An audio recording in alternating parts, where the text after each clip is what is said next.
Tonight, you are about to hear a very ordinary day in the life of a medieval king. This is not a story of battles, victories, or dramatic moments. Instead, it is a quiet and uneventful look at how a king spent his time, hour by hour, in a world where most days pass slowly and predictably. This video is made for deep sleep. You do not need to stay awake or follow every detail.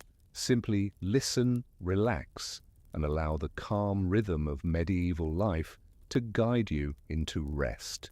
Now let us begin with the early morning inside a silent medieval castle. In the early medieval morning, long before anything important happened, a king would slowly wake inside his castle. There was no alarm, no sudden sound, no urgency at all. Morning arrived quietly through narrow stone windows as pale light crept across thick walls that had stood unchanged for generations. The medieval king did not leap from bed. He did not rush. He did not even sit up right away. Instead, he remained still, wrapped in heavy woolen blankets, listening to the distant sounds of a castle that was already awake without him. Somewhere far below, a door closed softly. Footsteps echoed briefly, then disappeared again. The king's bed was large, but not soft by modern standards. It was made of thick wood, with ropes stretched tightly beneath a straw mattress. The mattress smelled faintly of dried grass, washed wool, and old stone. This was normal.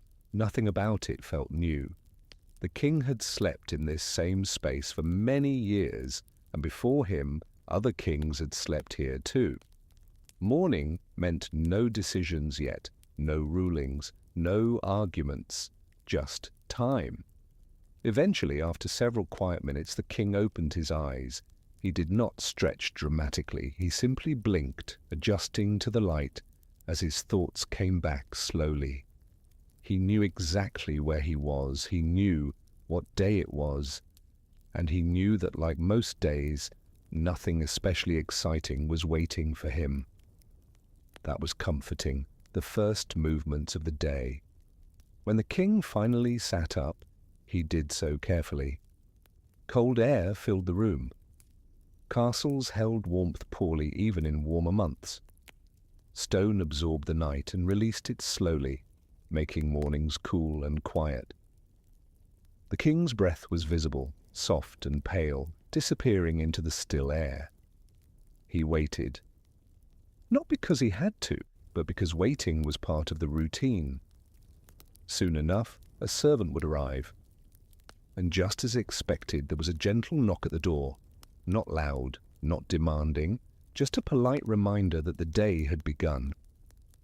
The door opened slowly, and a servant stepped inside, head lowered, voice calm. "Good morning, Your Majesty." The king nodded. He did not speak right away. There was no rush. Another servant followed, carrying freshly folded clothing. The clothing was not extravagant. Despite modern imagination, most medieval kings dressed quite simply in the early hours. Comfort mattered more than display at this point in the day.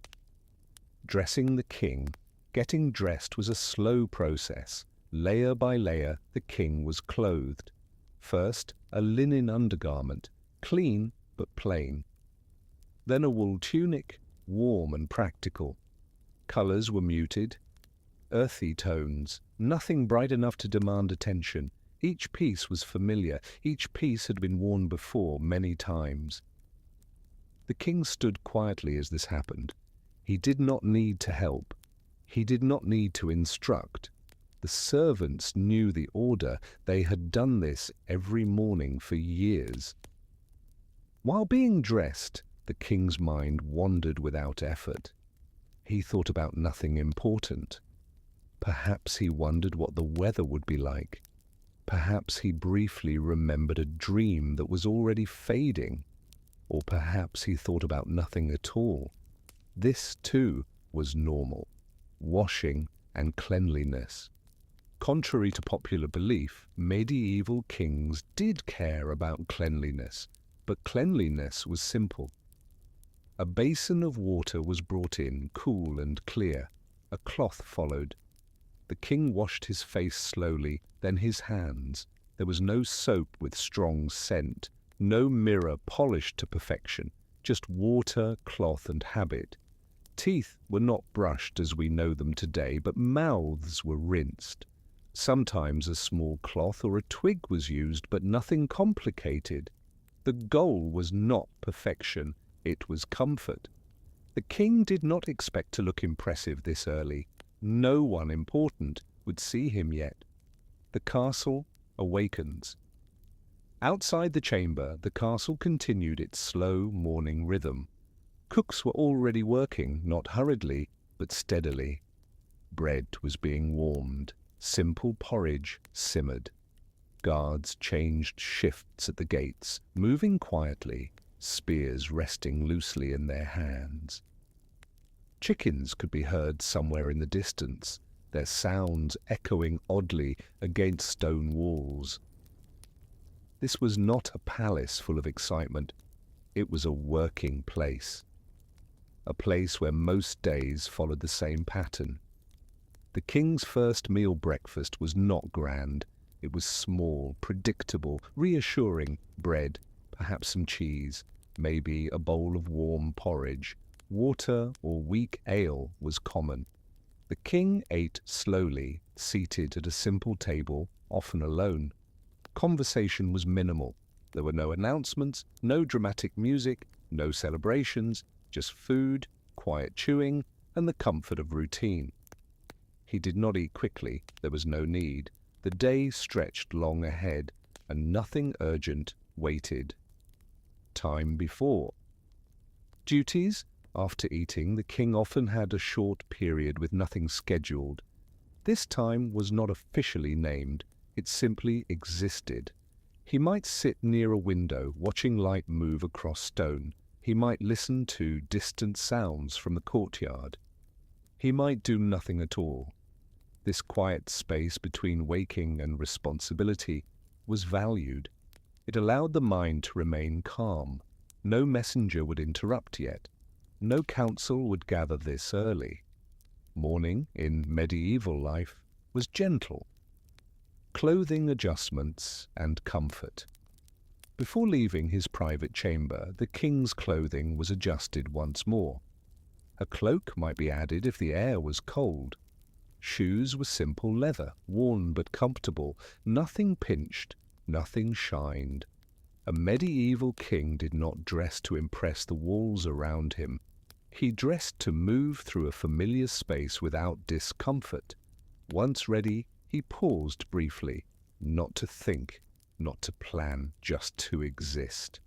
The end of the morning quiet. Eventually, the moment came when the king stood and moved toward the door. Beyond it waited the slow machinery of the day, advisors, petitions, routine decisions. But for now, this moment was still calm, still ordinary, still quiet. The door opened, and the medieval morning, uneventful and predictable, continued.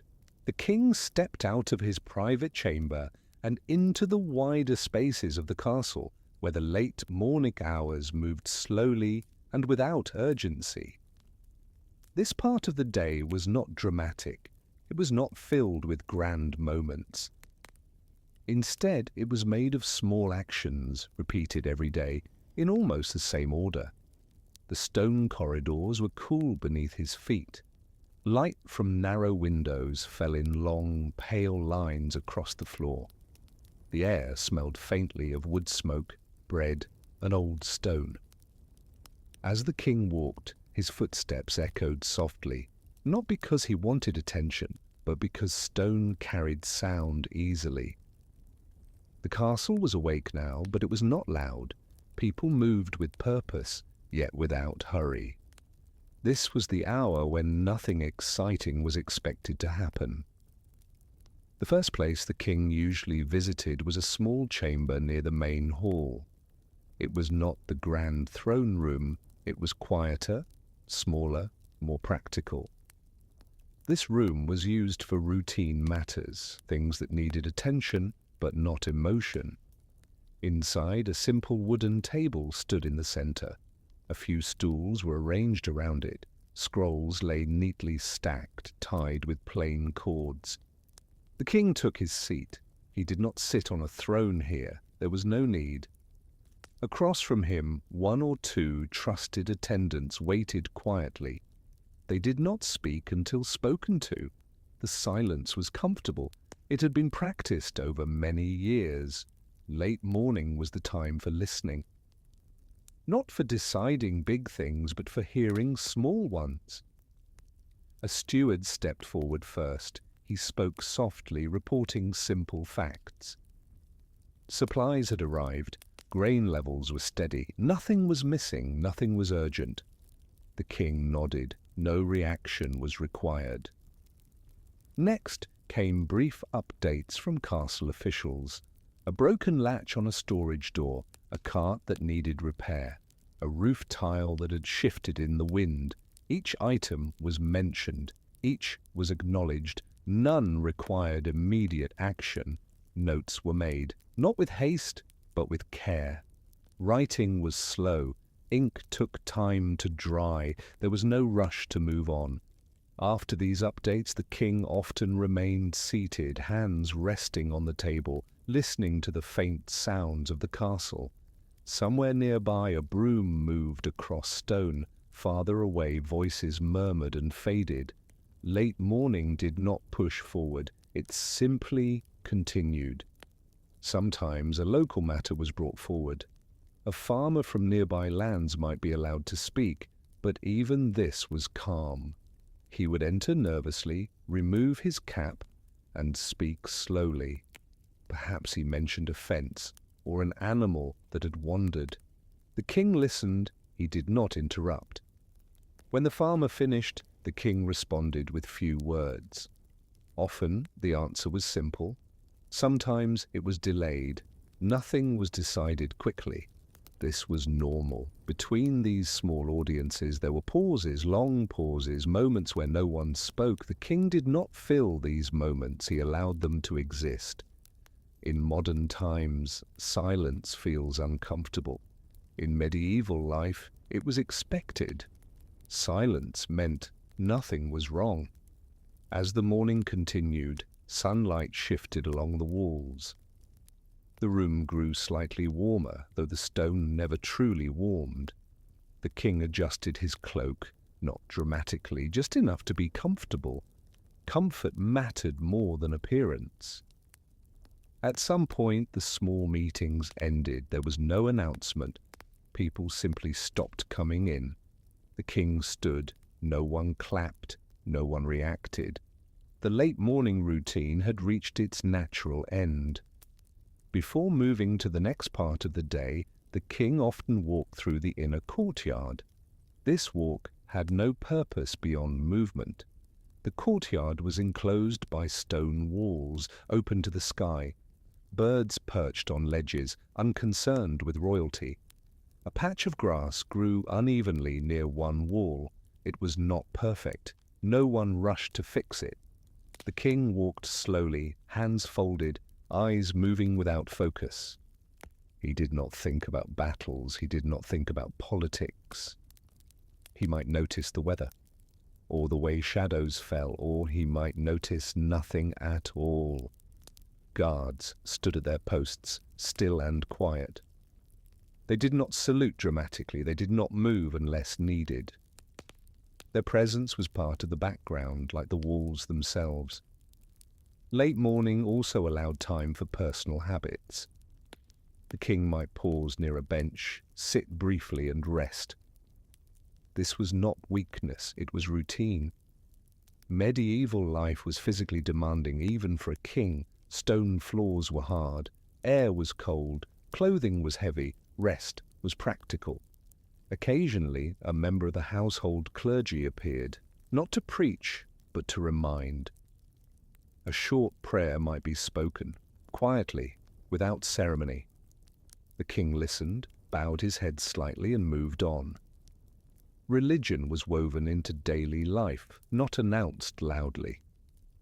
As midday approached, the castle's rhythm subtly shifted. Sounds from the kitchens grew more noticeable.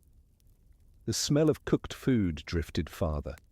People became slightly more active, but not hurried. Late morning had done its job. Nothing unexpected had happened, and that was good. The king returned indoors, passing through corridors that looked the same as they always had. Stone worn smooth by time. Marks left by hands long gone. He did not stop to admire them. They were familiar. Back in a quiet chamber, the king waited again. Not waiting for something exciting, just waiting. Waiting was a skill medieval life required. There was no entertainment, no distraction. Time moved at its own pace. Sometimes the king spoke briefly with an advisor, not about grand strategy, but about timing, when to eat, when to meet again, when to rest. These conversations were short. Efficiency was not measured by speed, but by calm completion. As the sun climbed higher, late mornings slowly faded. The air changed slightly. Voices grew a little louder. Movement became more frequent. The king stood once more, ready to move into the next part of the day. Not because something demanded him, but because the routine continued. Late morning in a medieval king's life was never about importance. It was about maintenance, listening, acknowledging, allowing time to pass. No great decisions were made here. No history was written. And yet this quiet stretch of hours made everything else possible. Without it, the day would feel rushed. Without it, the king would feel unbalanced. As he walked toward the hall where the next meal would eventually be served, the king remained calm. The morning had been ordinary, exactly as it should be. And with that, the late morning hours came gently to an end, sliding into the slower rhythm of the rest of the day. The middle of the day arrived quietly without any clear signal, as it usually did in a medieval castle. There was no clock to announce the hour. No bell rang just for the king. Time was felt, not measured. The light outside the windows had changed. It was brighter now, more direct, falling straight into the courtyard instead of stretching across the walls. This was how the king knew that late morning had passed and the slow approach of midday had begun. The king moved toward the main hall, not quickly, not slowly, but at the same steady pace he used for almost everything. The hall was larger than the rooms he had spent the morning in, but it was still quiet. Its size did not make it loud. Stone absorbed sound. Voices echoed briefly, then disappeared. Long wooden tables stood in place, already familiar. Benches were pushed in neatly. Nothing had been rearranged. Everything was where it was supposed to be. Midday was not a time for celebration. It was a time for nourishment. The king's main meal of the day was often eaten around this hour, but it was not extravagant. There were no long feasts, no entertainment, no music, just food, prepared carefully, served calmly. The king took his seat at the same place he always did. Not at the far end, not elevated, just slightly apart. Servants moved quietly, placing dishes one by one. Bread came first, dense, dark, baked early that morning. Then a simple stew, thick and warm, made from vegetables and grains. Meat was not always present. When it was modest. Water was poured, sometimes weak ale. Nothing sparkled, nothing steamed dramatically. The king ate slowly. There was no reason to rush. Meals were not scheduled tightly. No meeting waited immediately after. Eating was a task, not an event. Each bite was taken without thought, chewed without attention, swallowed without urgency. Conversation, if any, was minimal. A quiet comment, a nod. Then silence again. Silence was preferred. As the meal continued, the sounds of the hall became familiar. The soft scrape of wooden bowls, footsteps on stone, the occasional cough. No one spoke loudly, no one laughed. This was not the time for energy. After eating, the king did not immediately rise. He remained seated, hands resting on the table, allowing the feeling of fullness to settle. This pause was intentional. Medieval life valued pauses. They were not wasted time, they were recovery. Once the meal had ended, the servants cleared the tables slowly. Nothing was rushed away. The king stood only when the space felt empty again. Midday often brought a different kind of duty. Not decisions, but presence. The king would sometimes walk through areas where people could see him, not to impress, but to reassure. A visible king meant stability. He walked through the outer sections of the castle, past storage rooms, past work areas. People noticed him, but did not stop what they were doing. They bowed slightly, then returned to their tasks. This was expected. A king was part of the environment, not a disturbance. The king might pause near a window, looking out over the land. Fields stretched beyond the walls. Paths curved gently through them. Nothing moved quickly. Carts creaked. Animals grazed. From this height, everything looked slower. That was comforting. Midday was also a time when messengers sometimes arrived. Not often, not dramatically. If one did, he would wait. Waiting was part of the system. Eventually, the message would be delivered. Often, it contained nothing urgent, a report, a reminder, information meant for later. The king listened. He acknowledged. No immediate response was expected. After this, the king usually returned to a quieter space. The energy of midday was brief. It did not last long. In a private chamber or shaded room, the king sat again. Sometimes this was the hour for a short rest. Not sleep exactly, but stillness. Eyes half closed, body relaxed. This was practical. Heavy meals and stone buildings made rest necessary. If he did not rest, the king might listen to someone read. A clerk or monk would read from a text.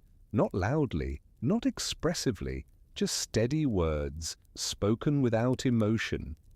The king did not follow every sentence. He was not meant to. The sound itself was enough. Midday reading was slow. Pages were turned carefully. Ink was old, paper fragile. Nothing about it invited excitement. Sometimes the reading stopped without announcement. The king nodded. That was enough. Outside, the sun reached its highest point.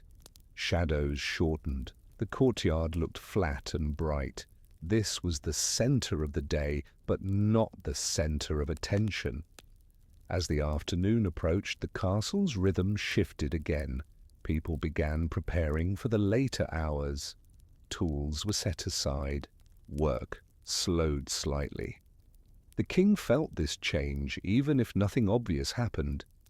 He stood, adjusted his clothing, and prepared to move. Midday had passed. Nothing important had happened.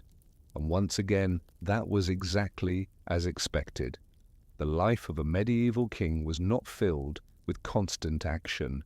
It was built on repetition, meals, walks, listening, waiting.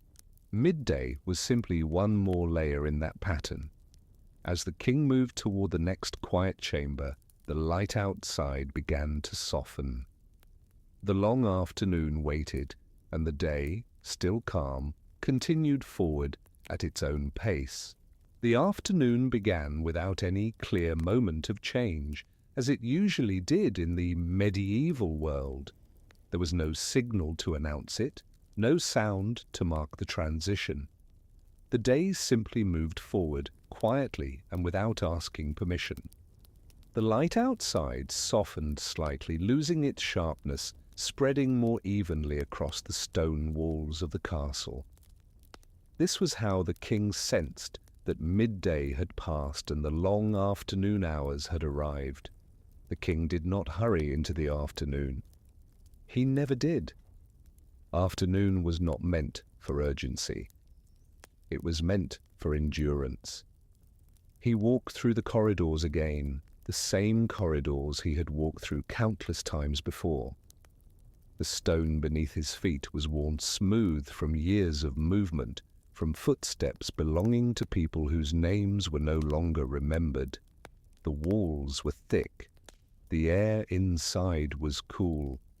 Even on warm days, the castle held on to the memory of night. The afternoon was often the time for routine oversight, not leadership, not command, oversight. The king might stop briefly in a storage area where barrels were stacked in rows, grain, salt, dried goods. He did not count them himself. He did not inspect them closely. He simply looked. Presence mattered more than action. A king who appeared occasionally reminded everyone that things were being noticed. From there, he might walk past workshops within the castle walls. Blacksmiths worked slowly, hammer strikes steady and unhurried. Woodworkers shaped beams and furniture with quiet concentration. No one stopped working when the king passed. They only nodded slightly, acknowledging him without breaking rhythm. This was expected behavior. Work continued. The day continued. The afternoon also brought a certain heaviness, not emotional, but physical. Meals earlier in the day settled into the body. The cool air made movements slower. The king felt this just as everyone else did. This was why afternoons were not filled with demanding tasks. The medieval day understood human limits. At times, the king would sit with a small group of advisors, not to debate, not to argue, simply to review. They would sit at a plain table, scrolls laid out carefully. Each scroll contained information already known. Land boundaries, tax records, old agreements. The king listened as these were read aloud. The reading was slow, careful. There was no emphasis on performance. Words were spoken as they had always been spoken. If a question arose, it was addressed quietly. Often the answer was delayed. Not every question required an immediate response. In medieval life, delay was normal. Between these small gatherings, there were long stretches of nothing. The king might return to a private chamber and sit alone. He did not fill the silence. He allowed it to exist. Outside, the sound of the world continued faintly. A bird call, a distant voice, wind against stone. Inside, there was stillness. The afternoon was also a time when letters were sometimes dictated. The king did not write them himself. A scribe sat nearby, ink and parchment ready. The king spoke slowly. There was no flourish in his words. Simple instructions, acknowledgements, replies to messages received days earlier. Each sentence was spoken carefully, then repeated by the scribe. Mistakes were corrected gently. Nothing was rushed. Once finished, the parchment was set aside. Drying took time. Time was always available. The king then stood again and walked. Walking was a common activity in medieval life. It required no tools, no preparation. It helped pass time without effort. In the afternoon, the king sometimes walked along the battlements. From here, the land could be seen clearly. Fields stretched out in muted colors, paths curved naturally. People moved slowly below, too far away for details. Nothing dramatic appeared. This view didn't inspire action, it inspired calm. Guards stood at intervals along the walls. They did not speak. They shifted weight occasionally, adjusting their stance. Their presence was steady, unchanging. The king nodded as he passed. They nodded back. No words were exchanged.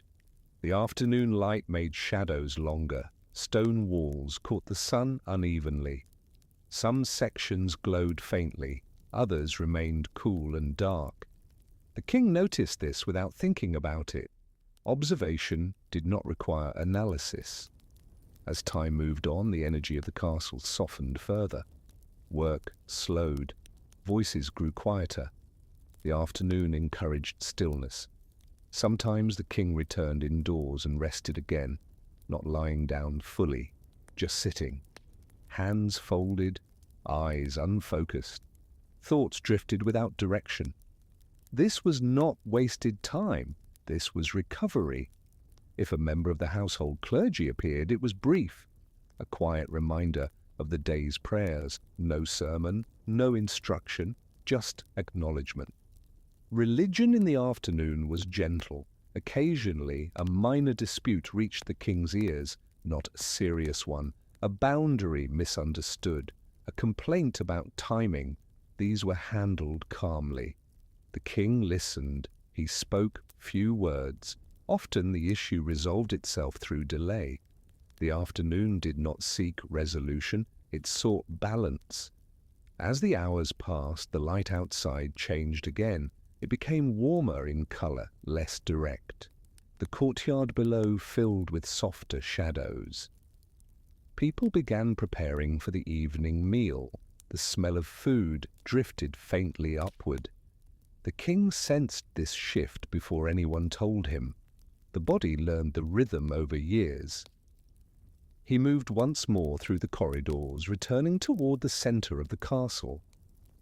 The stone was familiar, every turn known. Nothing surprised him. The afternoon, long and uneventful, had done its work.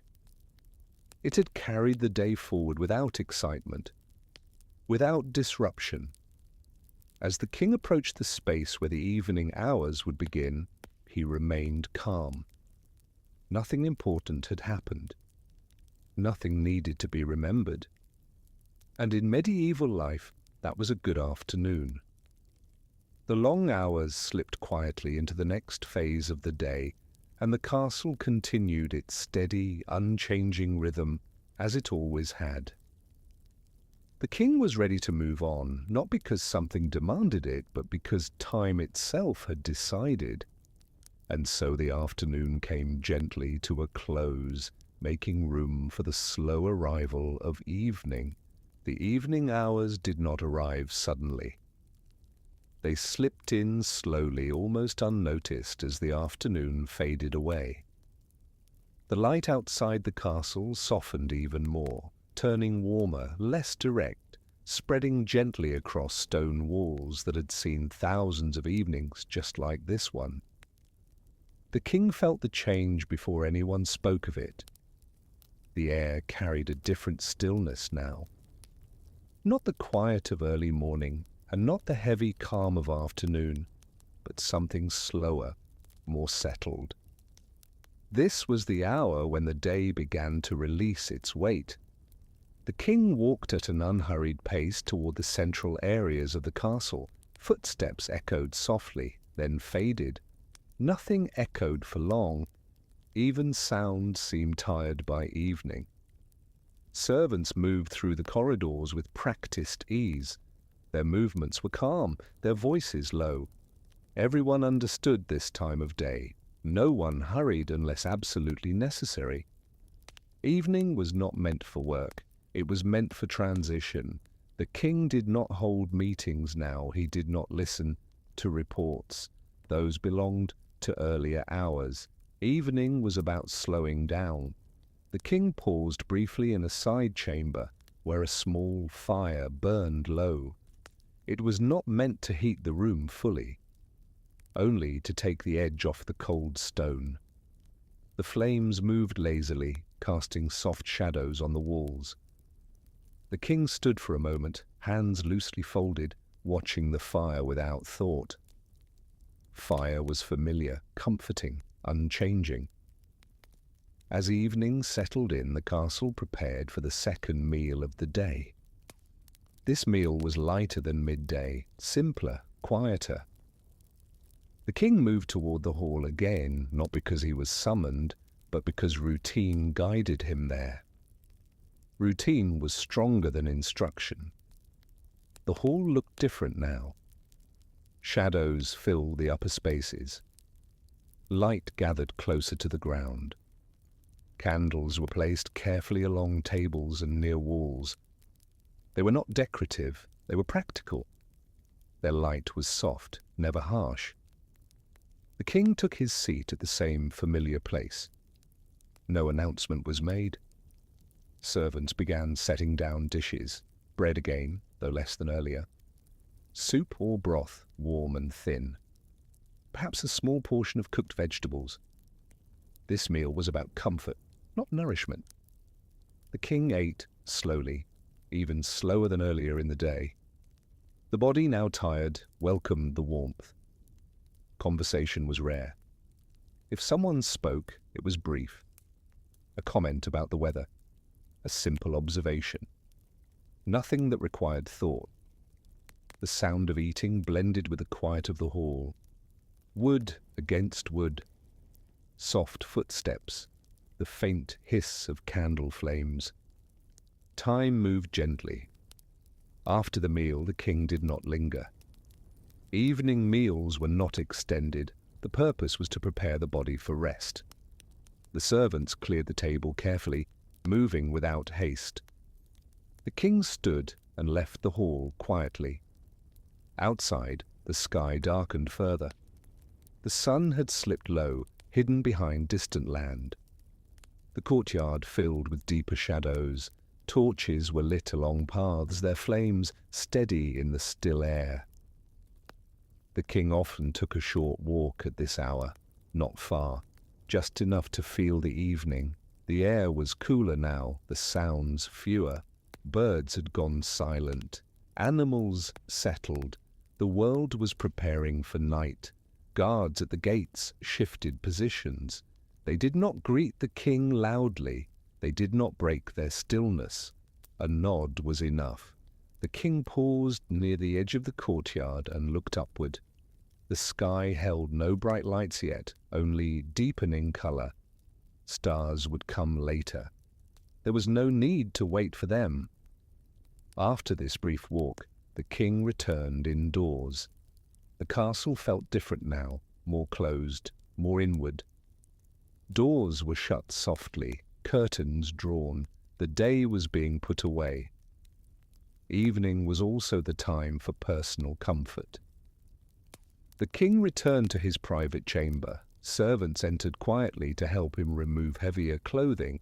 Layers were loosened. The cloak was set aside. Comfort replaced formality. A basin of water was brought again, not for full washing, just for hands and face. The water was warmer this time. The king washed slowly, letting the day fade from his thoughts. Once alone, the king sat. He did not immediately prepare for sleep. There was always a space between day and night. This space mattered.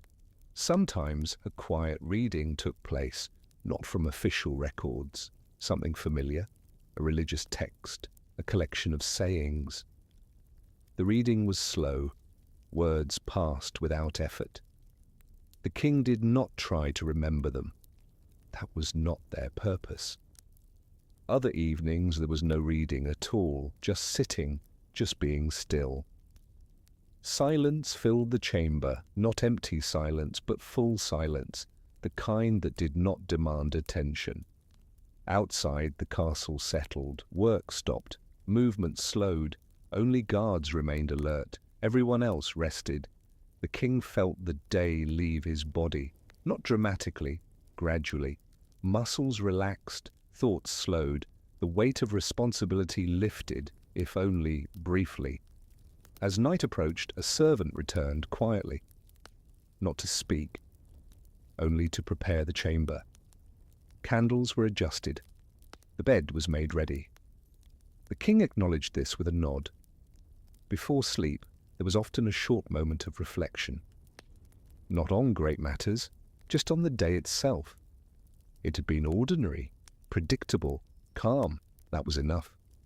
The king stood, moved toward the bed, and sat briefly. He did not rush to lie down. This pause marked the end of the day. Outside, darkness settled fully. The castle was quiet now, the kind of quiet that only night can bring. As the king finally lay down, the room held steady warmth. The sounds of the castle were distant, softened by stone and time. The evening had done its work. The day had closed gently. Nothing important had happened. Nothing needed to be remembered. And in this calm ending, the medieval king slipped slowly toward rest, ready to let the night take over, as it always did. The rhythm of the castle continued, steady and unchanging, waiting patiently for morning to return. The night inside the castle did not feel sudden. It arrived gradually, layer by layer, as the evening faded into darkness. The king lay in his bed, not yet asleep, listening to the quiet life of the castle as it slowly settled. Stone walls held the night air. The room was dim, lit only by a single candle burning low near the wall. Its flame moved gently, never rushing, casting slow shadows that climbed and slipped across the ceiling. This was the hour when nothing was expected to happen. The king did not fall asleep immediately. Sleep in medieval life was not forced. It came when it was ready. The bed beneath him was familiar. The weight of blankets was steady. The smell of wool and straw was comforting in its sameness. Outside, the castle gates were closed. The world beyond the walls had grown quiet. Guards walked their routes slowly. Their footsteps echoed faintly along stone paths, then disappeared again. They spoke rarely and only in whispers. Night was not the time for conversation. Inside the king's chamber, the air felt still. The candle crackled softly, then settled again. The king rested his hands loosely at his sides, eyes half closed, mind drifting without direction. Thoughts came and went without effort. He did not hold on to them. Night was not a time for memory. It was a time for release. The king's breathing slowed naturally, deep and steady. There was no pressure to sleep quickly. Tomorrow would come whether he slept or not. As the night deepened, the castle became even quieter. Servants had withdrawn to their sleeping quarters. Work had ended. Only a few lights remained, placed where they were needed. The king shifted slightly, adjusting the blankets. The movement was small, barely noticeable. Comfort was found not through perfection, but through familiarity. Outside the walls, the land rested. Fields lay dark and still. Paths were empty.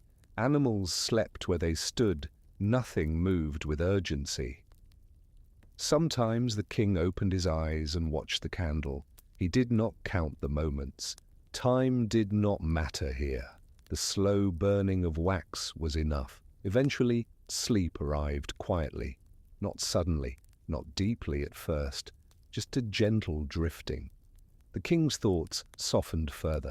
Sounds faded. The candle's light blurred. The body grew heavier. The castle night held him. Hours passed unnoticed. The candle burned lower, then went out on its own. Darkness filled the room completely. The king slept, not dreaming of battles or distant lands, but resting in stillness. Medieval sleep was simple. There were no distractions, no artificial light, only darkness and quiet. Outside, the guards continued their slow rounds. They paused occasionally, listening. Hearing nothing was expected. The night air cooled the stone. Inside, the room remained calm. The king's breathing stayed steady. At some point far into the night, the world felt suspended, not moving forward, not moving back, just existing. This was the deep night when even thought slept. The castle itself seemed to breathe. Stone walls expanded and settled. Wood creaked softly. These sounds were not alarming, they were familiar. The king remained still, wrapped in layers, protected from the cold. Time passed slowly. No one measured it. Eventually the darkness began to thin, not suddenly, just slightly. The night was beginning to loosen its hold. The king did not wake yet. His body remained relaxed. Sleep still held him gently. Outside, a faint shift in the air could be felt. The world prepared for another day. But for now, the night continued, unbroken, calm. The medieval king slept on, carried by silence, held by stone, surrounded by the steady rhythm of a castle at rest. Nothing interrupted him, nothing demanded attention. And in this quiet stretch of hours, the night fulfilled its purpose, keeping everything still until morning was ready to return. The deep night continued without interruption, holding the castle in a steady stillness that felt almost timeless. The king remained asleep, unaware of the hours passing, his breathing slow and even, matching the quiet rhythm of the stone walls around him. Nothing stirred suddenly, nothing called for attention. The night was doing what it had always done. Somewhere far below the king's chamber, a guard shifted his weight. Leather creaked softly. A spear tapped lightly against stone, then was held still again. The sound faded quickly, absorbed by distance and darkness. The guard resumed his slow walk, counting steps without thinking, moving from one familiar corner to the next. Night duty was not exciting. It was repetitive, predictable, and that was exactly why it worked. Inside the king's chamber, the air had cooled slightly. Stone walls released the last of the day's warmth, settling into the chill that belonged to night. The blankets rose and fell gently with each breath. The king did not turn, he did not stir. Sleep had wrapped itself around him without effort. Medieval nights were long. Without lamps or glowing screens, darkness felt deeper, more complete. Time slowed, minutes stretched quietly into hours. The castle itself seemed asleep. Doors remained closed, corridors were empty. Only the faint sounds of wood and stone responding to temperature could occasionally be heard. A soft creak, a distant sigh. These sounds were familiar, almost comforting. The king drifted deeper into rest, not into vivid dreams, but into a heavy, calm stillness. Thoughts no longer formed clearly. The mind let go. Outside the walls, the land lay silent. Fields rested under darkness. Trees stood motionless. Even the wind seemed hesitant, moving only when necessary. At some point in the night, a bell rang faintly, not loud, not close. A distant signal marking the passage of hours. The sound traveled slowly, then disappeared. The king did not hear it. He did not need to. The guards adjusted their routes again. Torches were checked. Flames fed carefully. Light was precious at night. It was not wasted. Deep night was a time without expectations. No messages arrived. No decisions were made. The world paused. The king's sleep remained steady. His body rested fully. This rest was not luxurious, but necessary. Stone castles demanded strength. Days required endurance. Night provided recovery. As the hours passed, the darkness outside shifted slightly. Not brighter, but thinner.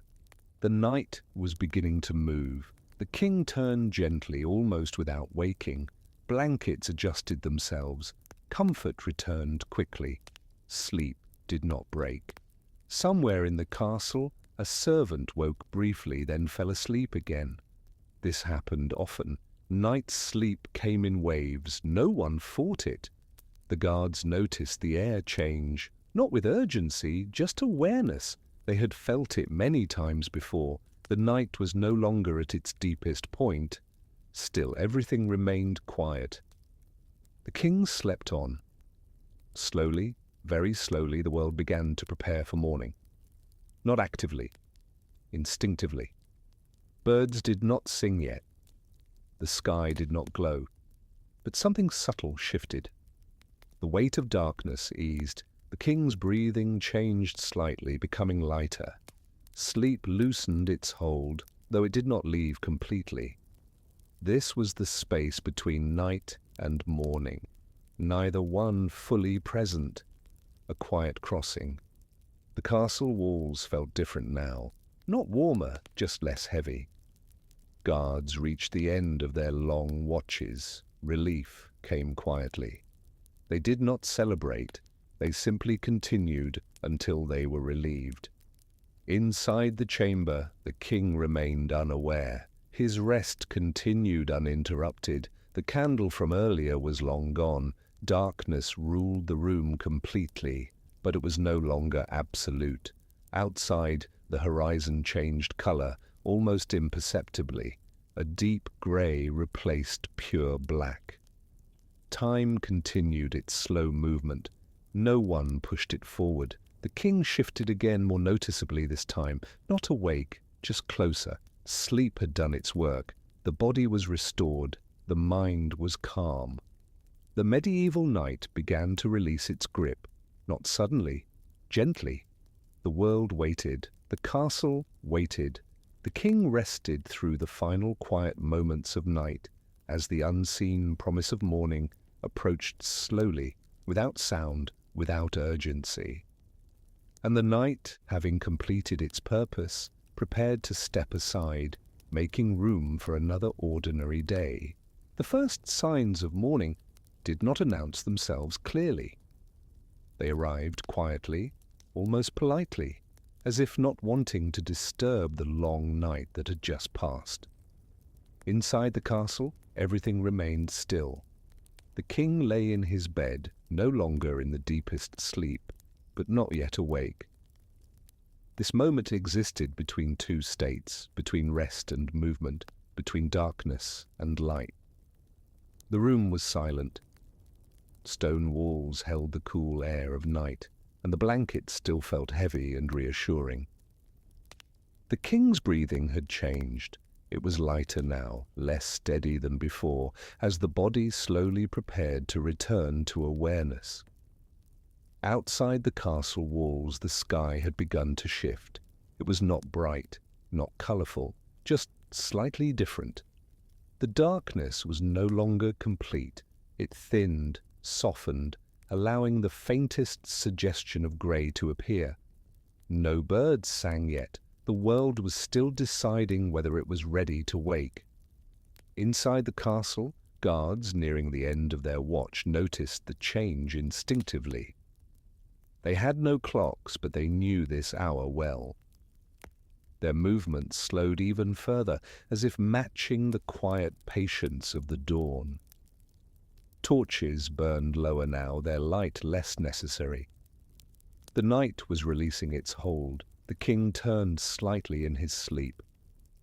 This movement was unplanned, unconscious, a natural response to the changing rhythm of the world. The blankets shifted softly.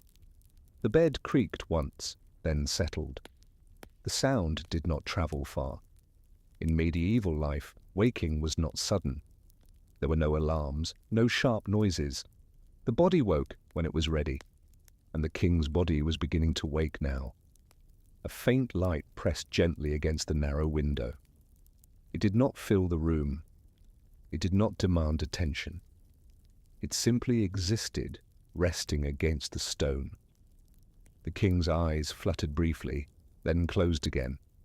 Sleep was loosening, but not gone. The castle remained quiet. Servants had not yet begun their day. Kitchens were still cold. Only the guards moved, and even they did so slowly. This hour belonged to no one. As the minutes passed, the light grew slightly stronger, shadows shifted, the shape of the room became clearer. The king's face relaxed, his mind was empty of thought. This was not dreaming, this was drifting. Eventually the king opened his eyes, not fully, just enough. He did not move immediately. He stared upward, seeing only vague shapes in the dim light. The ceiling beams, the edge of the window, everything was familiar. Nothing required reaction. Waking was not a task, it was a process. The king remained still, allowing the world to return to him at its own pace. Outside, the sky continued its slow change. Grey softened into pale blue. The first bird called out quietly, testing the air. The sound was brief, uncertain. Then silence returned. The king breathed deeply. The cool air filled his chest. Another breath followed. The day was approaching. In the castle corridors, a servant rose from sleep, not because he was summoned, but because habit guided him. He moved quietly, careful not to disturb the stillness. This servant would soon knock on the king's door, just as he did every morning. But not yet. There was time. The king shifted again, this time sitting up slightly. The blankets fell around him. The room felt colder now. Morning air always did. He paused, hands resting loosely in his lap. There was no thought behind the movement. It was automatic. He listened. The castle was beginning to breathe again. A distant door closed softly. Footsteps moved somewhere far away. Life was returning, but gently. The king rubbed his hands together slowly, feeling the coolness in his fingers. He did not rush to stand. There was no need. Morning would wait. Light reached farther into the room now. The stone walls reflected it faintly, never brightly. Castles did not glow. They absorbed. The king's thoughts began to form, but only loosely. He did not think of duties. He did not think of people. He simply recognized that it was morning, that recognition was enough. Outside, more birds joined the first. Their calls were soft, uncoordinated, not a chorus. Just reminders that the night was over. The servant approached the king's chamber. He stopped briefly outside the door, listening. Everything sounded normal. He raised his hand and knocked gently, not loud, not demanding, just a signal. The king did not answer immediately. He did not need to. The knock was expected. The servant waited patiently. After a moment, the king spoke softly. A single word, enough. The door opened slowly. The servant entered with his head lowered, bringing with him the quiet energy of morning. "Good morning," he said softly. The king nodded. His voice was not yet ready. That was fine. The servant moved efficiently, opening the window shutters slightly. More light entered the room, but still nothing harsh. The morning revealed itself gradually. Clothing was prepared nearby. Simple, familiar, the same order as always. The king stood carefully, feet touching the cold stone floor. The chill was expected. It helped wake the body fully. As the servant assisted him, the king's thoughts remained slow. There was no pressure to think faster. The day had just begun. Outside, the castle courtyard filled with pale light. Shadows stretched again, but in a different direction now. The night was gone. The morning routine had returned, unchanged, predictable. Exactly as it had the day before. Exactly as it would tomorrow. This was the beginning of another ordinary day in the life of a medieval king. No surprises waited, no urgency pressed in. Only routine.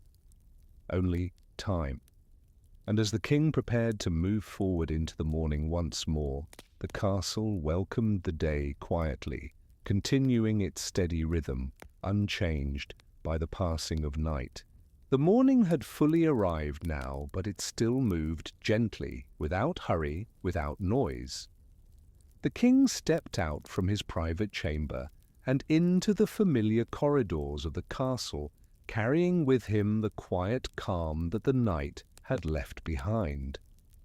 This part of the day felt different from early morning. The stillness was lighter now. The castle was awake, but not busy.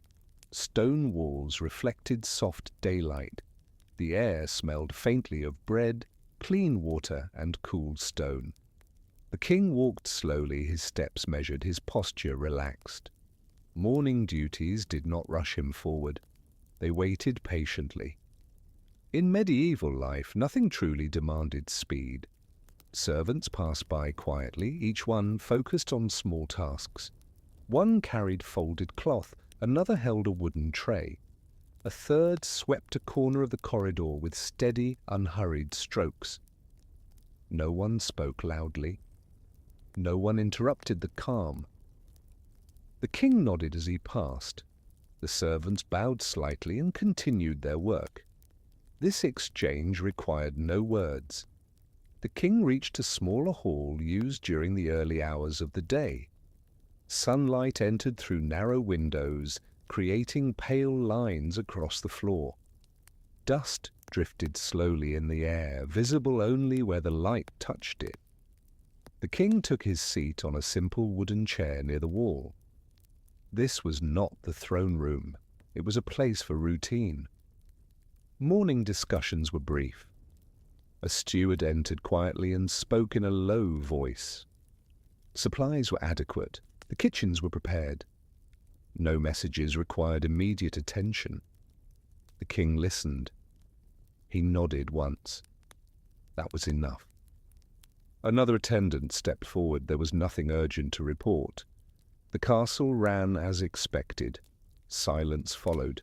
Comfortable silence. The king remained seated, hands resting loosely, gaze unfocused. Morning did not require constant attention. This was the hour for settling into the day, not controlling it. After a short time, the king stood and walked again. Movement helped the body fully wake. He passed through the inner courtyard, now filled with gentle light. The stone felt warmer than earlier, but still cool beneath his feet. Birds perched along the walls, unconcerned with royalty. A patch of grass near the well caught the sun unevenly. Nothing looked perfect. Nothing needed to be. The king paused briefly and breathed in the morning air. It felt clean, fresh, the kind of air that belonged to a new beginning. Morning was also a time for personal habits. The king might stop near a basin and wash his hands again, even if they were already clean. Water flowed softly. The sound was calming. After this, the king returned indoors. The castle was fully awake now. Footsteps echoed more frequently. Voices were slightly louder but still controlled.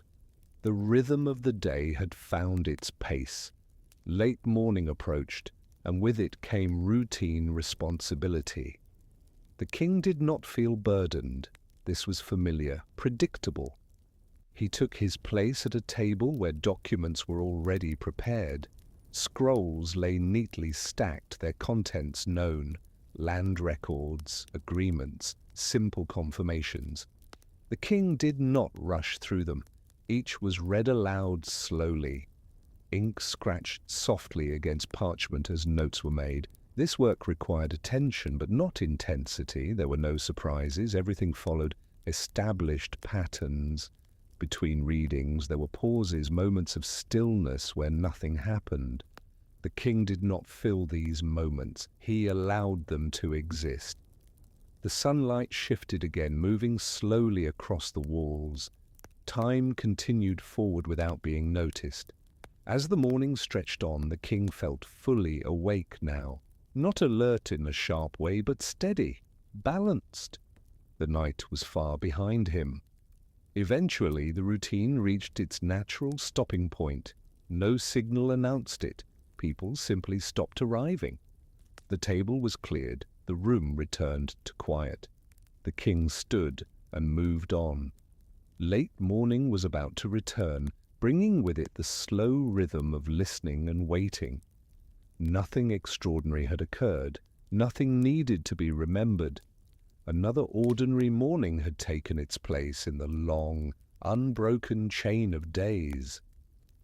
And the medieval king, grounded in routine and calm, continued forward, guided not by urgency, but by the steady passing of time as the day carried on toward its next quiet chapter. As the years passed, the king began to move more slowly. His hair, once dark and thick, had turned pale and thin. His hands, which once held a sword with confidence, now rested gently on the arms of his wooden chair. The castle around him had not changed much, but he had. Each morning he woke later than he used to. The sound of the bells no longer startled him awake. Instead, he rose slowly, listening to the distant footsteps of servants moving through the stone corridors. The king no longer rushed through his days. He had learned that there was no need. In his younger years, every day felt urgent. There were wars to plan, laws to sign, visitors to impress. But now, in these quieter years, his life had become simpler. He spent long hours sitting near the tall window of his chamber. From there, he could see the castle courtyard below. Horses were brushed, messengers came and went. Young guards trained with wooden swords, laughing more than fighting. The king watched them without speaking. Sometimes he smiled, sometimes he simply closed his eyes and listened. The sounds of the castle were familiar and comforting. Stone against stone. Leather boots on cold floors. The soft murmur of voices echoing through halls built generations before him. At night, the king no longer ate heavy meals. His supper was light. Bread softened in broth. Warm milk with herbs. Simple food that was easy on his aging body. After supper, he did not attend long meetings. Instead, he retired early. Servants helped him remove his heavy robes, replacing them with lighter garments made of wool. The candles were dimmed. The fire was kept low and steady.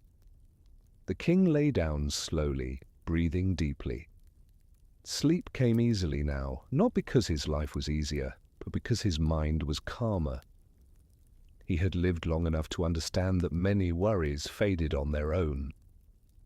On some nights, the king dreamed of his childhood. He saw himself running across green fields long before he knew what a crown was.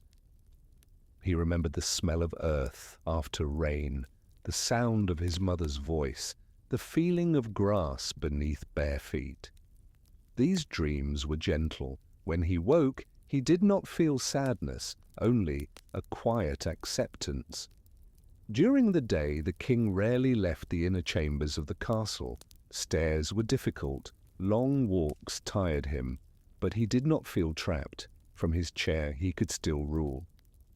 Documents were brought to him, decisions were explained simply. He listened more than he spoke. When he did speak, his words were slow and thoughtful. He no longer felt the need to prove himself. The kingdom continued to function smoothly, guided by habits formed over decades. The king trusted the people around him. Trust had become one of his greatest comforts. Sometimes young nobles came to visit. They bowed deeply, full of energy and ambition. They spoke quickly, asking questions, seeking advice. The king listened patiently. When he answered, his voice was soft. He spoke about patience, about waiting, about choosing peace when possible.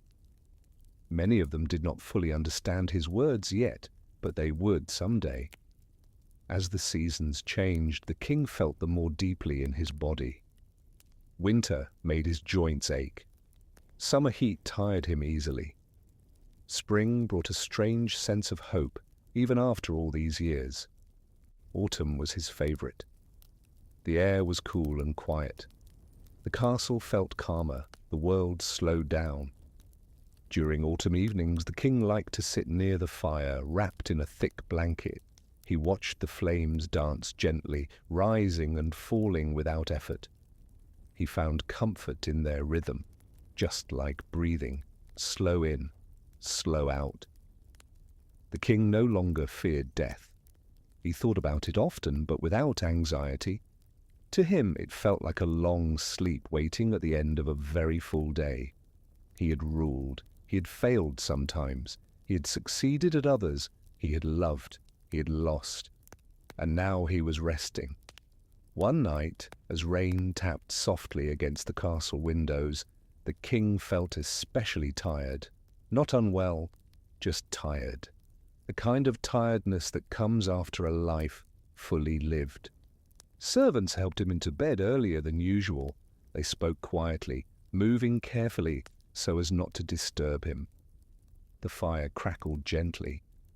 The room was warm. The king closed his eyes, his breathing slowed. Thoughts came and went like clouds passing across the sky. He did not chase them. He let them drift away. In the morning, he woke later than usual. Sunlight filtered faintly through the heavy curtains. The castle was quiet. The king remained in bed, listening. There was no urgency to rise, no schedule to follow. He stayed still, enjoying the warmth of the blankets and the calm of the room. Later that day, he asked to be moved closer to the window. He wanted to see the sky. The servants did as he wished. From his chair, he looked out at the land he had ruled for so many years. Fields stretched into the distance. Smoke rose from distant homes. Life continued, and he felt at peace with that. The king slept often now, short naps during the day, long, deep sleep at night. His dreams became quieter. Sometimes there were no images at all, just darkness, soft and gentle. As days passed, the servants noticed the change. The king spoke less, a smile here, a nod there. He ate only a little, but he did not suffer. His face remained calm. One evening, as the sun set behind the castle walls, the king was placed in his bed for the final time. The room was dim, the fire was low, the air was still. He breathed slowly, each breath softer than the last. There was no fear, no struggle, only rest. The castle continued to stand, strong and silent. The kingdom continued to live, unaware of the exact moment when the king drifted into his final sleep. And in that quiet room, surrounded by stone, warmth, and memory, the medieval king rested at last. Just like the end of a long day. Just like falling asleep.